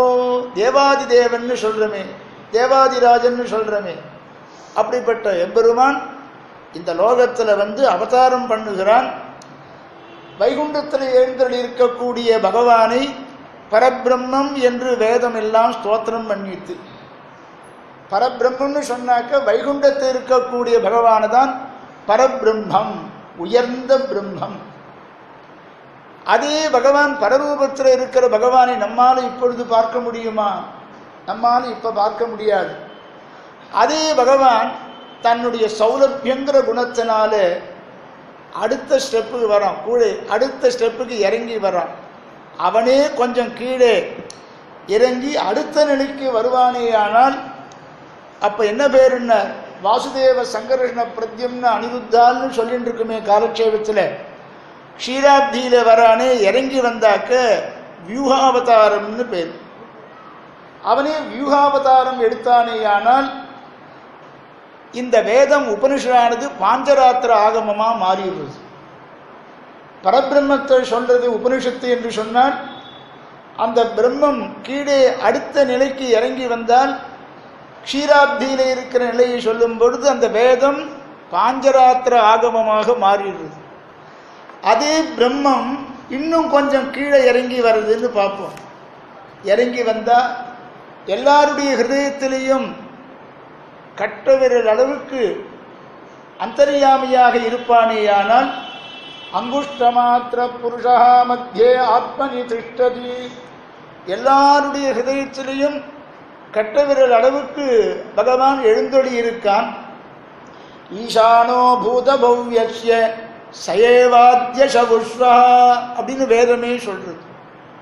எப்படி எல்லாருடைய ஹிருதயத்திலையும் கட்ட விரல் அளவுக்கு எப்படி இருக்கான்னு சொல்லும் பொழுது இந்த வேதம் சொல்லும் பொழுது ஈசானோ பூத பவ்யஸ்ய சயேவாஸ்ய சவேவாத்ய சபுஷ்வா. இதுக்கு என்ன பொருள் இந்த வேத வாக்கியத்துக்குன்னு கேட்டாக்க ஏற்கனவே இருந்தது, பூதகாலம், சென்றது, வரப்போறது, இப்போது இருக்கிறது என்று எல்லாத்தையும் அடக்கி ஆள்பவனான அவன்தான் இப்பொழுதும் இருக்கான் அப்படின்னு உபனிஷத் சொல்லித்து. ஏற்கனவே இருந்ததுன்னு சில வஸ்துவை சொல்றோம், அதை அடக்கி ஆண்டவனும் அதே பிரம்மம்தான். இப்பொழுது இருக்கிறதுன்னு சில வஸ்துவை சொல்றோம், இதை அடக்கி ஆண்டு இருக்கிறவனும் பிரம்மம்தான். நாளைக்கு வரப்போறதுன்னு சொல்றோமே, அதையும் அடக்கி ஆள போறவன் அதே பிரம்மன்தான் அப்படின்னு வேதம் சொல்லித்து. சயேவாஸ்ய சவுஷ்வா, இதை அழகாக பேசுறார். இப்படி ஹிருதயத்தில் இருக்கக்கூடியதான பகவான் இருக்கானே, நாளைக்கும் இவன் தான் இருக்க போறான் எல்லாருடைய ஹிருதயத்திலும் சொல்லித்து. இதை நம்மாழ்வார் சொல்றார், அழகாக சொல்றார். கண்கள் சிவந்து, பெருமாளுடைய திருக்கண்கள் எப்படி இருக்கும்? கண்கள் சிவந்து பெரியவாய் வாயும் சிவந்து கணிந்து, அந்தர்யாமி ரூபத்தை ஆழ்வார் பேசுறார். கண்கள் சிவந்து பெரியவாய் வாயும் சிவந்து கணிந்து உள்ளே வெண்பல் இலகு சுடர் இலகு விறகு மகரர் குண்டலத்தன் கொண்டல் வண்ணன் சுடர்முடியன் நான்கு தோலன் குடிசாங்கன் ஒன் செங்கதிவாள் ஆடியான் ஒருவன் அடியேன் உள்ளானே என்னிடத்துல இருக்கான். இது இந்த அங்குஷ்ட கட்டவிரல் அளவுக்கு இருக்கக்கூடிய அந்தர்யாமி ரூபத்தை வேதம் எப்படி சொல்லித்தோ அப்படியே சுவாமி நம்மாழ்வார் அதை காண்பிச்சு எங்கிட்ட இருக்கான் அப்படின்னு ஆழ்வாரும் காண்பிச்சார். மத்தியே ஆத்மனி திஷ்டதி ஒருவன் அடியேன் உள்ளானே, என்னிடத்திலையும் என் ஹிருதயத்திலையும் பகவான் அந்தர்யாமி ரூபத்தோடு இருக்கான்னு உபனிஷத் சொன்ன அர்த்தத்தை தமிழ் பிரபந்தமாகிற வேதம் தமிழ் செய்த மாறன்னு ஆழ்வார் சொல்றதுனால ஆழ்வாரும் அதே அர்த்தத்தை காண்பிக்கிறார். அடியேன் உள்ளானே என்று தமிழில் பேசினார். அந்த பகவான் அந்தர்யாமியாக வருவானேயானால் அந்த வேதம் தன் ரூபத்தை மாத்திண்டு தர்மசாஸ்திரமாக மாறிடும். பரபிரம்மமாக இருக்கும் பொழுது உபனிஷத்துக்களாக இருந்த எந்த உபனிஷத்துக்கள் அவன் அடுத்த நிலைக்கு வரும் பொழுது வியூகத்தில் வரும்போது பாஞ்சராத்திரமாக மாறுகிறது. அவன் ஹிருதயத்திலே அந்தர்யாமியாக இருக்கும் பொழுது தர்மசாஸ்திரமாக மாறுகிறது. ஆக தர்மசாஸ்திரங்கள் எல்லாம் இந்த ஹிருதயத்தில் இருக்கக்கூடிய ரூபத்தை விசேஷமாக பேசுறது.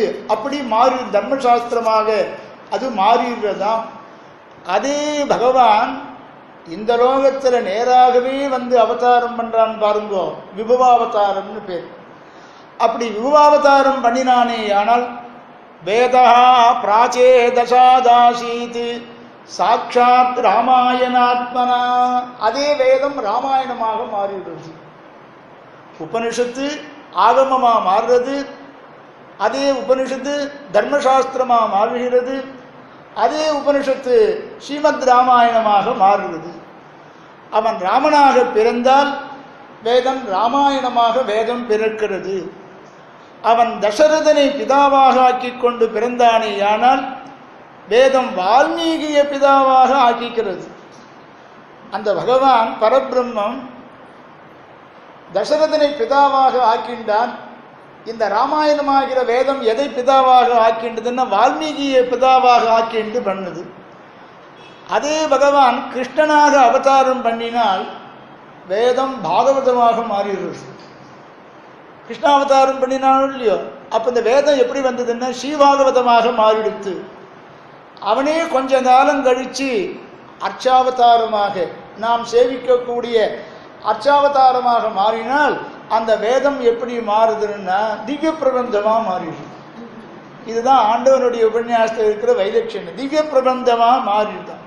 இப்படி வேத வேத்ய பரே பும்சி ஜாதே தசரதாத்மஜே வேதா பிராச்சே தசாதாசீத் சாட்சாத் ராமாயணாத்மனா. அப்படிப்பட்ட பகவான் இங்கே ராமனாக வந்து அவதாரம் பண்ணின பொழுது வேதம் ராமாயணமாக வந்தது அது எப்படி வேதத்தினுடைய கருத்துக்களை எல்லாம், பாவங்களை எல்லாம், அர்த்தங்களை எல்லாம் வெளியிடுகிறதோ, சுலபமாக வெளியிடுகிறதோ, அப்படியே இந்த ராமாயணமும் எல்லா வேதத்தினுடைய அர்த்தங்களையும் இழுத்து நமக்கெல்லாம் கொடுக்கிறது. சர்வஸ்ருதி மனோகரம். சர்வஸ்ருதி மனோகரங்கிறதுக்கு இவ்வளவு அர்த்தம். ஆக கேட்கிறவா காதுக்களுக்கு இனிமையை கொடுக்கிறது, போர்கிதியை கொடுக்கிறதுன்னு ஒரு பொருள். சர்வஸ்ருதி மனோகரம் என்று சொன்னாக்க எல்லா வேதத்தினுடைய ஹிருதயத்தையும் இழுத்து ஒன்று திரட்டி நமக்கு அது கொடுக்கிறதுனால சர்வஸ்ருதி மனோகரம். இப்ப எப்படி அர்த்தம் பண்றது, விக்கிரக வாக்கியம் சொல்றதுன்னா, சர்வஸ்ருதீனாம் மனஹ அஸ்மின் கிரந்தே ஹிரியதே இது சர்வஸ்ருதி மனோகரம். எல்லா வேதங்களுடையதான மனதையும் இழுத்து இந்த கிரந்தத்திலே வால்மீகி கொடுத்திருப்பதினாலே இந்த ராமாயணமாவது சர்வஸ்ருதி மனோகரம்னு இவரே புகழ்ந்து பேசுறது இந்த ஸ்லோகம். ஆக ராமாயணத்தை பூர்ணமாக எழுதிய பிறகு ஆமூலாக்கிரம் முதல்ல ஆரம்பித்து கடைசி பர்யந்தம் தான் ஒரு தடவை வாசித்து பார்த்து இந்த கிரந்தத்தினுடைய பெருமையை எழுதினவரே சொல்லியிருக்கார். ஆக எல்லா வேதங்களுடையவும் கருத்தானது இந்த ராமாயணத்திலேயே தெரிகிறது. அதைத்தான் வேதவேத்யே அப்படின்னு காண்பிச்சார். இது அழகாக வேற ஒரு ஸ்லோகத்திலேயும் சொல்றார். முதல்ல சொன்ன ஸ்லோகத்தையே கொஞ்சம் விவரணமாக காண்பிக்கிறார். காவியம் ராமாயணம் கிருஷ்ணம் சர்வஸ்ருதி மனோகரம். காவியமான இந்த ராமாயணமானது சகல வேதங்களுடைய ஹிருதயத்தையும் இழுத்து நமக்கு சொல்றது. அது எப்படி இருக்கு அந்த ராமாயணம் அப்படின்னு கேட்டா, சமுத்திரமிவ ரத்னாட்யம். இந்த சர்வஸ்ருதி மனோகரத்துக்கு முன் பாதம் அது. சர்வஸ்ருதி மனோகரம் சமுத்திரமிவ ரத்னாட்யம். சமுத்திரத்தில் எப்படி முத்துக்கள் இருக்கோ, ரத்னங்கள் இருக்கோ, அப்படியே இந்த ராமாயணத்தில் உள்ளுக்குள்ள புகுந்து பார்த்தா ரத்னங்கள்லாம் கிடைக்கும், விசேஷமான அர்த்தங்கள்லாம் கிடைக்கும்னு அர்த்தம் சொல்றார். ஆக முத்துக்கள் ரத்னங்கள் எல்லாம் சமுத்திரத்தில் மடிந்து எப்படி கிடைக்கிறதோ இந்த ராமாயணத்தில் அது அத்தனையும் பார்க்கலாம். சமஸ்த ரத்னங்களும் இந்த ராமாயணமாகிற சமுத்திரத்தில் அடங்கி இருக்கு. யார் வேண்டுமானாலும் அவாவா ஞானத்துக்கு தகுந்த மாதிரி இந்த ராமாயணத்தினுடைய அர்த்தத்தை சொல்லி நிர்வாகம் பண்ணி எல்லாரையும் சந்தோஷப்படுத்தலாம். அப்படி எல்லாம் அடங்கி இருக்கு. சமுத்திரமிவ ரத்னாட்யம். யார் யாருக்கு எவ்வளவு சாமர்த்தியம் இருக்கோ அவ்வளவு தூரம் நீஞ்சி பார்க்கலான்னு இந்த ஞானத்தை பொறுத்து அது இருக்கு. எவ்வளவு தூரம் யார் நீஞ்சி போறாளோ, சமுத்திரத்தில் போய் ரத்னத்தை எடுக்கணும்னு ஒருத்தன் போனானே, ஆனால் சமுத்திரத்தில் போய் இறங்கினான், முழங்கால் மட்டும் நின்றுண்டான், ரத்னம் கிடைக்கிறதுன்னு வால்மீகி சொன்னார். ஒரு ரத்னத்தையும் காணுமே, சோழி தானே கிடைச்சிருந்தான். முத்துச்சிப்பி கிடைக்கிறது, சோழி கிடைக்கிறது, சோழி கிடைக்கிறது, ரத்னம் கிடைக்கலையேன்னா நீ கரையிலேயே நின்றுண்டு முழங்கால் அளவுக்கு நின்று பார்த்தாக்க ஒன்றும் தெரியாது. இங்கே எப்படி இருக்குன்னு நீங்கள் ஸ்ரீரங்கத்தில் உட்காந்து பார்த்தா தெரியாது, பட்டணத்துக்கு வந்து பார்த்துருந்தா தெரிஞ்சிருக்கும். அங்கே வந்து பார்த்தா தெரிஞ்சிருக்குமோ இல்லையோ. அதனால் முழங்கால் அளவுக்கு சமுத்திரத்தில் இறங்கி ரத்னம் கிடைக்கலன்னு ஒருத்தன் வருத்தப்பட்டாக்க அந்த அளவுக்கு தான் கிடைக்கும். உள்ளுக்குள்ளே இறங்கி நல்ல நீச்சல் தெரிஞ்சவனாக இறங்கி உள்ளுக்குள்ளே மூச்சை பிடிச்சி உள்ளுக்குள்ளே இறங்கினானே ஆனால் ரத்னம் கிடைக்கும். அந்த மாதிரி ஸ்ரீமத் ராமாயணத்தை மேலெழுந்த வாரியாக பார்த்தாக்க விசேஷமான அர்த்தங்கள்லாம் கிடைக்காது. நம்முடைய ஆச்சாரியர்கள் போன வழியில் அவ எப்படி கண்டுபிடிச்சு கொடுத்தாலோ அந்த வியாக்கியானத்தில் நமக்கு நீச்சல் போடணும். அந்த வியாக்கியானத்தை புரிஞ்சிக்கக்கூடிய ஞானத்தை நாம் சம்பாதிக்கணும்.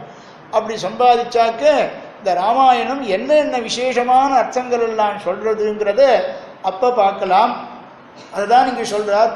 சமுத்திரமிவ ரத்னாட்யம் சர்வஸ்ருதி மனோகரம் அப்படின்னு சொன்னாலாம் அந்த ராமாயணம் அவ்வளவு வசத்தின்னு சொல்றதுக்கு இன்னொரு திருஷ்டாந்தம் சொல்லுவார் ஆண்டவன்.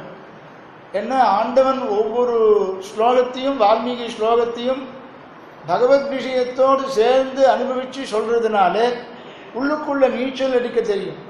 உள்ளுக்குள்ள நீஞ்சி பூர்வாச்சாரியர்கள் வியாக்கியானத்தோடு போனாக்க இவ்வளோ விசேஷமான அர்த்தம் அதில் கிடைக்குங்கிறது நமக்கு தெரியும்.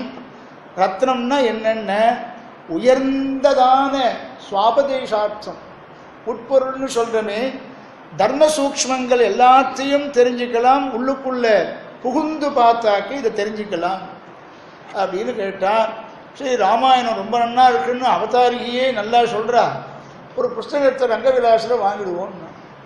பெரிய தலானி மாதிரி ஒரு புஸ்தகம் கொடுக்குற ராமாயணம், அதை வந்து வாங்கிட்டு வந்தால் பிரித்து பார்த்தா ஒன்றும் புரியல.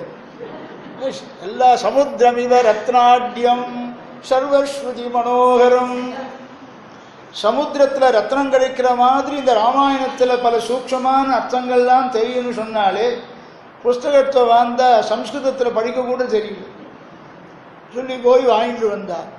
அப்படி பார்க்கக்கூடாது, அந்த புஸ்தகத்தை பார்த்த மாத்திரத்திலேயே தெரியாது, அந்த கிரந்தத்தை ஒரு ஆச்சாரியன் மூலமாக உபதேசம் பெற்றுண்டு அதை பார்த்தோமே ஆனால், அவள் சொல்லிக் கொடுக்குற அர்த்தத்தை கொண்டு அந்த ராமாயணத்தை சேவிச்சோமே ஆனால் அதனுடைய சூக்ஷ்மங்கள் எல்லாம் புரியும். சமுத்திரமிவ ரத்னாட்யம், இந்த புஸ்தகத்தை வாங்கி பார்த்தா ஒன்றும் இல்லைன்னு சொல்லிட்டாங்க, ஒன்றும் தெரியாது, உள்ளுக்குள்ளே புகுந்து பார்க்கணும்னு சொன்னார்.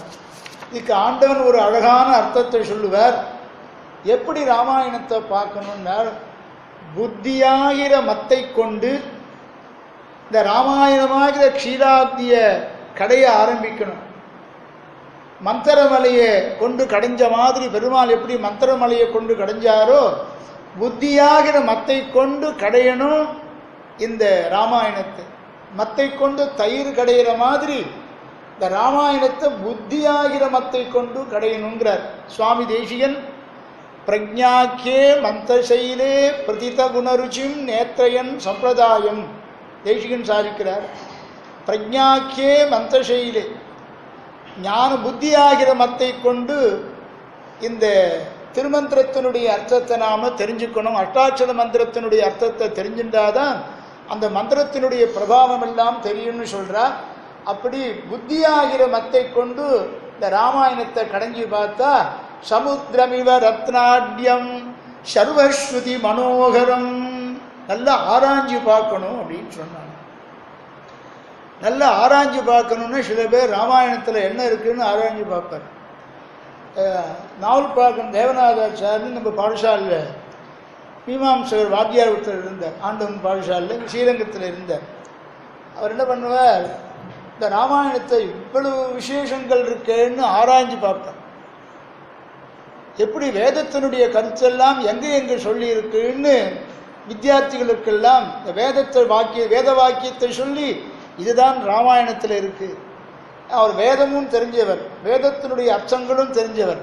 இந்த வேத வாக்கியத்தை சொல்லி இந்த ஸ்ரீமத் ராமாயணத்தில் இந்த ஸ்லோகம் இந்த வேதத்தினுடைய கருத்தை சொல்கிறது. ஆக புத்தியாகிற மத்தை கொண்டு ராமாயணமாகிற தயிரை கடைஞ்சி பார்த்தாக்க ரத்னங்களாகிற உண்மையான அர்த்தங்கள் எல்லாம் நமக்கு சூக்ஷமான அர்த்தங்கள் எல்லாம் புரியும். மொத்தம் ஆராய்ச்சி பண்ணி பார்த்தானோ உபன்யாசத்தை, ஆண்டவன் உபன்யாசத்தை பூர்வாசிரமத்தில் ஒருத்தன் கேட்டான். கண்ணன் சுவாமியாக இருந்தபோது ராமாயண பிரவச்சனத்தை டெல்லியில் பண்ணாராம். இந்த ராமாயண கிரந்தத்தை ஆராய்ச்சி பண்ணி பாருங்கோ அப்படின்னு உபன்யாசத்தில் அவர் சொன்ன உடனே கேட்டுட்டு புஸ்தகம் வாங்கி ஆராய்ச்சி பண்ணி பார்த்தாங்க. கொஞ்சம் அர்த்த ஞானம் உள்ளவன், ஓரளவு புரிஞ்சிக்கக்கூடிய ஞானம் உள்ளவன்.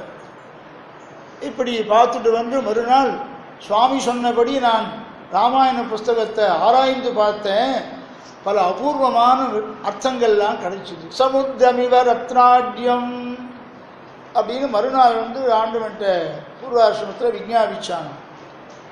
என்னடா கண்டுபிடிச்சே, என்ன ஆராய்ஞ்சு பார்த்தேன், நேத்திக்கு சொன்ன இன்னைக்கு புஸ்தகத்தை வாங்கிட்டு ஆராய்ஞ்சு பார்த்துட்டேன்னு சொல்றியே அப்படின்னு கேட்டாராம் ஆண்டவன். அதுக்கு சொன்னாராவன், ஆமாம் ஆராய்ச்சி பண்ணி பார்த்தேன். என்ன பண்ணன, பிராச்சீன காலத்தில் முன்காலத்தில் சீனாவுக்கும் நமக்கும் சம்பந்தம் இருந்திருக்கு. சீனாவுக்கும் நமக்கும் சம்பந்தம் இருந்திருக்கு, நம்ம தேசத்திற்கும் சீனா தேசத்திற்கும் ரொம்ப சம்பந்தம் இருக்கு. அது எப்படிடா சொல்கிறேன், எனக்கு தெரியலையேன்னா, பெண் கொடுத்து வாங்கிட்டு இருக்கா. பெண்ணை கொடுக்கறது சீனா தேசத்தில் இருக்கிறவன் கல்யாணம் பண்ணிப்பான, பெண் கொடுத்து வாங்கல் இருந்திருக்கு. இதெல்லாம் ஆராய்ச்சி. பெண்ணு புரியுதா, கல்யாணம் பண்ணி கொடுப்பாலும் பெண்ணை சீன தேசத்தில். ஆக சீனாவுக்கும் நமக்கும் பெண் கொடுத்து வாங்குறதான சம்பந்தம் இருந்திருக்கு, இந்த ரிசர்ச்சில் கண்டுபிடிச்சேன்னு சொன்னான். எனக்கு ஒன்றும் தெரியலையா. அவன் சொன்னானா ஜாதி டிஃபரன்ஸ் எல்லாம் அந்த நாளில் இல்லைன்னு வேற சொன்னான். அதனால இது ஸ்ரீமத் ராமாயணத்தில் சொல்லியிருக்கு, பெண் கொடுத்து வாங்கிட்டு இருக்க, அந்த வித்தியாசம்லாம் இல்லைன்னு நான் கண்டுபிடிச்சிருக்கேன்னு அவன் சொன்னானா. உடனே இந்த புஸ்தகத்தை கொண்டு நீ படித்து இப்படி சொன்னேன் அப்படின்னு ஆண்டவன் கேட்டாராம். ராமாயணத்தில் தான் அப்படி சொல்லிருக்கு, சீன தேசத்துக்கும் இந்தியாவுக்கும் பெண் கொடுத்து வாங்கிக்கிற ஒரு சம்பந்தம் உண்டுன்னு ராமாயணத்தை பார்த்து தான் தெரிஞ்சுட்டேன். எனக்கு எந்த ஆச்சாரியனும் இதை சொல்லி கொடுக்கலடா, நீ எப்படா கண்டுபிடிச்சே அப்படின்னு கேட்டாங்க. அதுக்கு சொன்னானா, எங்கடா பெண் கொடுத்து வாங்கின, ராமனே சீன தேசத்து பெண்ணதான கல்யாணம் பண்ணிட்டான், சீதையை கல்யாணம் பண்ணான். சீன தேசத்து பெண்ணதான கல்யாணம் பண்ணிட்டான். சீதை எந்த தேசத்தை சேர்ந்தவன்னாக்க மிதிலையை சேர்ந்தவல்ல, சீன தேசத்து பெண்ணு, அது கல்யாணம் பண்ணிருக்கான். ராமன் வித்தியாசம் பார்க்கலன்னா. எங்கடா சொல்லியிருக்குன்னா, ஜனகர் சீதையை கல்யாணம் பண்ணி கொடுக்கும் பொழுது என்ன சொன்னார்? இயம் சீதா மம சுதா சகதர்மச்சரீதவா பிரதீச்ச சைனாம் வக்ரந்தே வாணிம் ரிண்ணீஸ்வபாணினா பிரதீச்ச சைனாம் வக்ரந்தே. அது பதம் பிரிக்க தெரியாமல் அர்த்தம் தெரிஞ்சுட்டு இருக்கான். ஓஹோ, சைனான்னு போட்டிருக்கு, ஓ சீன தேசத்து பெண்ணு போட்டிருக்கு, சீன தேசத்து பெண்ணை உனக்கு கல்யாணம் பண்ணி தரேன்னு ஜனகர் சொன்னாருன்னு. அப்படி அர்த்தம் இல்லைடா அரசிட. இதுக்கு பிரதீச்ச ஏனாம் அப்படின்னு பதம் பிரிக்கணும். கைப்பிடிச்சுக்கோ, ஏனாம் இந்த பெண்ணை கைப்பிடிச்சுக்கோ. பாணிங் ரிண்ணீஸ்வ பாணினா. அவன் பார்த்து பாருங்க, சமுத்திரமிவ ரத்னாட்யம் சர்வஸ்ருதி மனோகரம். இது சொன்ன உடனே உங்க மனசுக்கெல்லாம் பிடிச்சிருக்கோன்னு எப்படி யாமானம் இழுத்துறோம் இல்லையோ. இது சர்வஸ்ருதி மனோகரம் சமுத்திரமிவ ரத்னாட்யம் சர்வஸ்ருதி மனோகரம் அப்படின்னு பல விசேஷமான அர்த்தங்களை எல்லாம் சொல்றார். இந்த ஸ்லோகத்தையே இன்னும் முடிக்கல நான். இன்னும் அவதாரிகே ரெண்டு நாள் 3 நாள் ஆகும் இது அவதாரி. அப்புறம் கம்பீரமாக சீதா கல்யாணத்தோடு என்னைக்கு முடிக்கிறனோ அன்னைக்கு முடிக்கிறேன். அப்படி ஸ்ரீமத் ராமாயணத்தை ஆண்டவன் அனுபவித்தபடி சொல்ல போகும். ஆண்டவனிடத்தில் ஸ்ரீமத் ராமாயண பிரவச்சனத்தை 5 தடவை நான் 20 வயசுலேருந்து கேட்டிருக்கேன். பெங்களூரில் ஜெயநகர் ஆசிரமத்தில் ஒரு தடவை ஸ்ரீமத் ராமாயணம் 27 நாள் சாதிச்சாச்சு. அதே பெங்களூரில் மல்லேஸ்வரத்தில் ராம் மந்திரத்தில் ஒரு ஆவர்த்தி ஸ்ரீமத் ராமாயணம் 1 மாதம் சாதிச்சாச்சு. ஆழ்வார்பேட்டை ஆண்டவன் ஆசிரமத்தில் 60 நாள் சாதிச்சாச்சு. 60 நாள் தொடர்ந்து சொல்ல முடியல, நடுவில் ஹிருதயம் நோவு சாத்திண்டாச்சு. அதுக்கப்புறம் திருப்பி அந்த ராமாயணத்தை முடிச்சாச்சு. அதுக்கப்புறம் வடதேச யாத்திரை புறப்பட்டு போன பொழுது செம்பூர் அகோபுரம் இடத்துல 15 நாள் ஸ்ரீமத் ராமாயணம் சாதிச்சாச்சு. அப்பவும் கூட இருந்து நாங்கள்லாம் அனுபவிச்சிருக்கோம். திரும்பி வடதேச யாத்திரை முடிச்சுண்டு ஹைதராபாத் வரும்போது செகண்டராபாத்தில் ராம்கோபால் பங்களான்னு ஒரு பங்களா, அங்கே தங்கியிருந்தாச்சு. அப்போ மற்ற காலக்ஷேபங்களோடு சாயங்கால வேளையில் ராமாயணம் 15 நாள் சாதிச்சாச்சு. அந்தந்த சமயத்திலெல்லாம் ஆண்டவனுடைய பிரவச்சனத்தை கேட்டு ஞாபகத்தில் வந்தது சிலது, ஞாபகத்தில் வராத குறிப்பை கொடுக்கறது இப்போ ஆச்சாரிய ராமாமிர்தம். அதே ஆண்டவனுடைய சரித்திரத்தை எழுதிட்டு வர்றதுனால அந்த சொன்னது அப்படியே இருக்கிறதுனால அதுலேருந்து சில பிரமாணங்கள் அப்போ விட்டு போயிருந்தா, பால்யத்தில் கிரகிக்காமல் விட்டு போயிருந்தாக்க அதெல்லாம் கிரகிச்சு எழுதி வச்சுட்டு உங்களுக்கு ஆண்டவன் அனுபவித்த ஸ்ரீமத் ராமாயணத்தை இந்த 45 நாளும் சொல்கிறதா இருக்கேன். அதை நாளைக்கு திருப்பி சமுத்திரமிவ ரத்னாட்யம் அது நாளைக்கு ஆரம்பிக்கும். அது இதோடு இன்னைக்கு போதும். சதமக மணிநீலாச்சாரு கல்கார ரஸ்தா தனவர நபிதாங்கி சாந்திர வாத்சல்ய சிந்து அழக வினிகிதாபிஸ்ரக்திரா கிருஷ்ணநாசா விலசதி விருதிகோதா விஷ்ணு சித்தாத்மஜானஹ ஸ்வஸ்தி பிரஜாப்ய பரிபாலயந்தாம் நியாயேன மார்கேண மகிம் மகிஷாஹ கோப்ராஹ்மணேभ्यः शुभमस्तु नित्यं लोकाः समस्ताः सुखिनो भवन्तु. श्रीमते वेदान्त रामानुज महादेशिकाय नमः. श्रीमते निगमान्त महादेशिकाय नमः. श्रीमते भगवते भाष्यकाराय महादेशिकाय नमः. श्रीमते वरुणभूषण महादेशिकाय नमः. श्रीरङ्गनायक्यै नमः. श्रीरङ्गनाथपरब्रह्मणे नमः. ஸ்ரீரங்கநாத திவ்யமணி பாதுகாபியாம் நமஹ. நாளைக்கு காத்தால 8:30 மணிக்கு திருப்பாவதாம்.